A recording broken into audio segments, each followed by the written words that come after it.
Assalamualaikum warahmatullahi wabarakatuh. Okey, salam sayang, salam hari Isnin daripada Kak Oli. Hari ni semoga kita orang kata apa yang dirancang berjalan lancar kepada adik-adik yang baru masuk sekolah, kepada parents yang menghantar. Okey, good luck semua, tahniah. Cuma orang kata kita melalui satu fasa baru. Okey, anak masuk sekolah, kita kena uruskan everything. So kita kena tenang-tenang je kan. Okey, hari ni Kak Oli nak buka kisah orang kata seorang yang memilih ke jalan perniagaan. Kalau kita ni nak cuba-cuba berniaga, kita betul-betul nak cuba macam mana kawan kita dah kata mulakan perniagaan seperti kawan-kawan kita yang lain, boleh kan?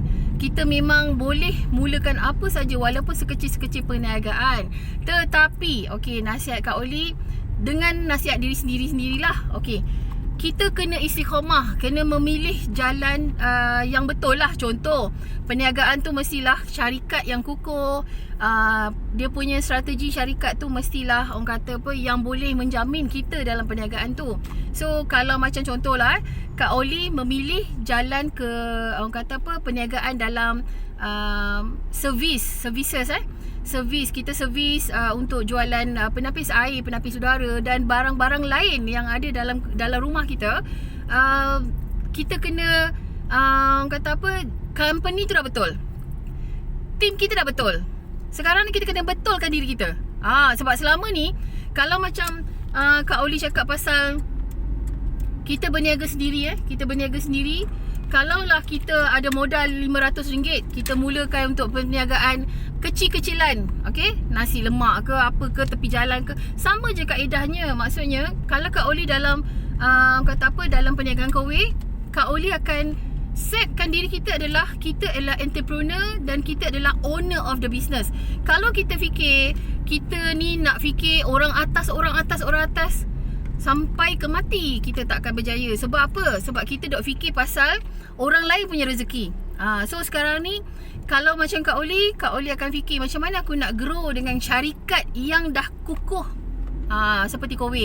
So kalau ada ejen-ejen baru yang baru join kowe, kalau kita tak dapat bimbingan daripada kita punya upline, kita tak dapat bimbingan daripada orang atasan, insya-Allah sebenarnya kita boleh mencari bimbingan tu daripada circle kita. Okey, orang kata kalau macam mana ada tim yang tak nak membantu kita kan, mana ada tim yang nak menjatuhkan kita, tidak, sebab kita nak grow bersama.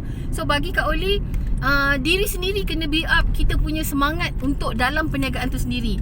Maksudnya orang kata kalau kita dah istiqamah nak buat perniagaan tu secara full time, ataupun kita dah rasa macam ini je rezeki aku, kita kena bersungguh-sungguh kan. So kalau macam tengok diri sendiri tak boleh nak bangun, perniagaan ni memang kejam. Okey, perniagaan ni memang kejam sebab dalam perniagaan kita hanya akan bermain dengan keuntungan, modal dan kerugian. 3 perkara kan. Maksudnya 3 perkara ni, maksudnya kita bermula dengan modal, kita mesti ada tahu keuntungan kita dan kita akan tahu kerugian kita.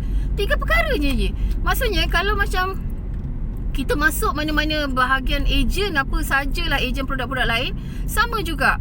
Semua orang atas akan menganggap kita adalah salesperson yang akan menjana pendapatan syarikat, yang akan memberi sumbangan kepada syarikat. Bermaksud kita akan fikir pasal sale.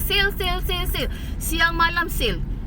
So sama juga kalau macam kita dah join macam orang kata kowe ni, kita akan cakap pasal upline aku tu kan tak biar habis fikir pasal aku kena sale.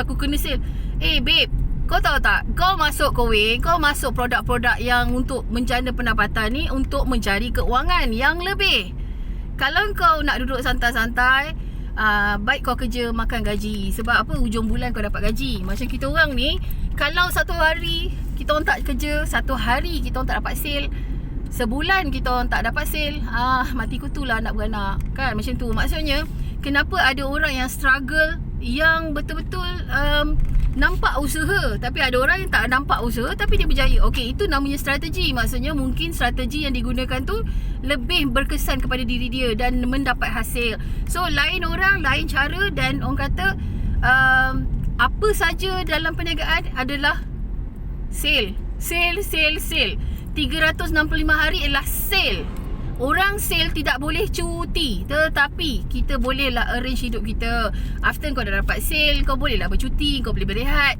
So kadang-kadang orang nampak kita macam senang. Okay, orang nampak macam kita, hey, dia ni dah senang, so aku tak perlu tolong dia. Please, kepada orang kawan-kawan saya yang di luar sana, kena faham, kami kais pagi, makan pagi, kan? So kalau kita tak ada sale, tidak ada gaji. Tapi bagi saya, selagi kita dalam sales yang telah disusun oleh syarikat yang memang penuh dengan strategi, bagi saya kami tidak akan, orang kata, lari daripada landasan. Cuma kadang-kadang feeling kita out sikit lah bila kawan-kawan tak tolong. Bagi saya, kawan-kawan tak tolong tu bukan pasal kawan tak tolong. Mungkin kelemahan saya ialah kita tak serve kawan kita, macam tu kan. So orang kata win-win situation lah di sini. Kadang-kadang kita tak beli dengan kawan kita tu bukan kerana kita tak nak beli, tapi memang kita tak tahulah kan. Sebab apa? Macam pengalaman kita sendiri, that mean tak semua yang orang keliling kita menyokong kita. Tetapi thank you sangat-sangat, saya memang dapat full support daripada orang keliling saya sendiri. Dan insyaAllah kawan-kawan yang saya berjuang dengan saya, yang berjuang dengan semua perniagaan, insyaAllah kita boleh bangkit dan kita boleh teruskan perniagaan kalau kita suka dan think about membantu orang lebih penting, insyaAllah.